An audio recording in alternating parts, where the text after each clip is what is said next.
Assalamualaikum warahmatullahi wabarakatuh. Saya Monica Lestari dengan NIM 05362411, Prodi Agribisnis Bidang Minat Penyuluhan dan Komunikasi Pertanian, Fakultas Universitas Terbuka UPBJJ Samarinda. Ini saya akan menjelaskan untuk jawaban dari tugas 2 dasar-dasar penyuluhan STAG 4111. Pertanyaan: jelaskan pengertian komunikasi secara umum dan pengertian komunikasi dalam konteks penyuluhan, serta berikan contohnya masing-masing. Jawaban nomor 1, secara harfiah, komunikasi berasal dari bahasa Latin communication yang berarti pemberitahuan dan pertukaran. Dan si pembicara mengharapkan pertimbangan atau jawaban dari pendengarnya. Dan dalam bahasa Inggris, komunikasi berasal dari kata common yang berarti menjadi sesuatu. Dalam hal ini ialah pesan, sebagai pengetahuan atau pengertian bersama. Jadi komunikasi adalah suatu kegiatan seorang berbagi pengetahuan, perasaan, ide, informasi, dan lain-lain. Sehingga terjadinya pengertian bersama tentang makna, maksud, dan manfaat dari pesan tersebut. Dan dalam konteks penyuluhan, komunikasi memiliki makna yang khusus, lebih khusus, strategis, dan bertujuan. Komunikasi penyuluhan adalah proses interaksi edukatif dua arah antara penyuluh sebagai fasilitator dengan masyarakat sebagai sasaran atau subjek, dengan menggunakan berbagai metode dan media untuk menciptakan hubungan yang mempengaruhi pengetahuan, sikap, dan keterampilan, serta mendorong perilaku baru yang lebih baik secara adopsi inovasi, yaitu secara sukarela. Contohnya seperti dalam praktik metode penyuluhan yang saya lakukan kemarin, sebagai peran penyuluh, saya melakukan komunikasi kepada petani lokal, memulai dengan berbincang santai tentang kendala yang mereka hadapi, kemudian mencari tahu permasalahan yang mereka hadapi oleh para petani terhadap tanaman mereka yang terserang hama, serta apa saja kendalanya, memberikan pesan dan inovasi, dan diajak untuk melakukan diskusi, memberikan umpan balik, serta melihat produksi dan manfaat dari tanaman yang mereka olah sendiri. Dan hal ini dilakukan secara sukarela dalam berbagi informasi. Untuk nomor 2, salah satu unsur komunikasi adalah pesan atau informasi.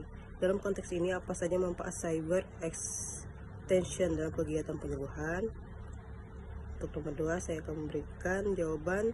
Cyber extension bermanfaat dalam penyuluhan karena mempermudah akses informasi pertanian yang cepat dan akurat, sehingga memperluas jangkauan penyuluhan tanpa batas pada wilayah, dan juga meningkatkan kapasitas penyuluh melalui materi dan data yang lengkap.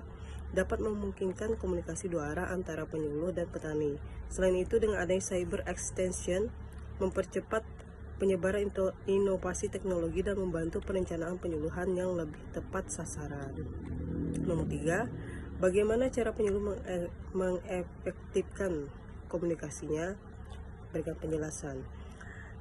Untuk nomor 3, dalam mengetahui efektivitas komunikasi dalam penyuluhan ditentukan oleh beberapa faktor yang terkait dengan unsur-unsur komunikasi, yaitu pesan yang disampaikan oleh penyuluh haruslah sesuai dengan kebutuhan petani dan keluarganya,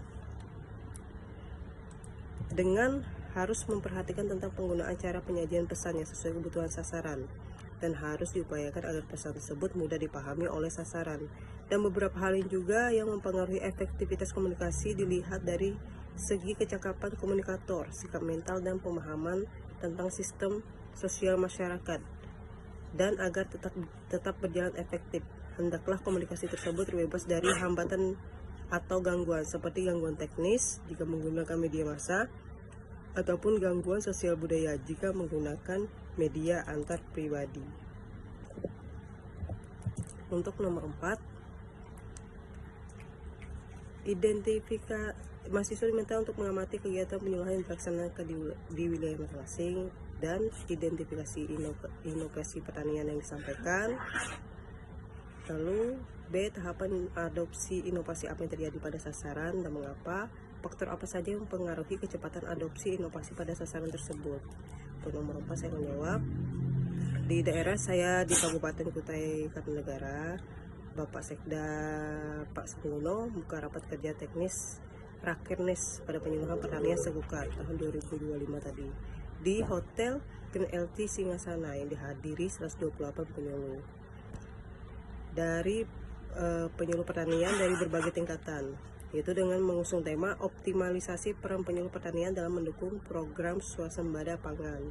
Kegiatan ini menghadirkan narasumber dari Kementerian Pertanian.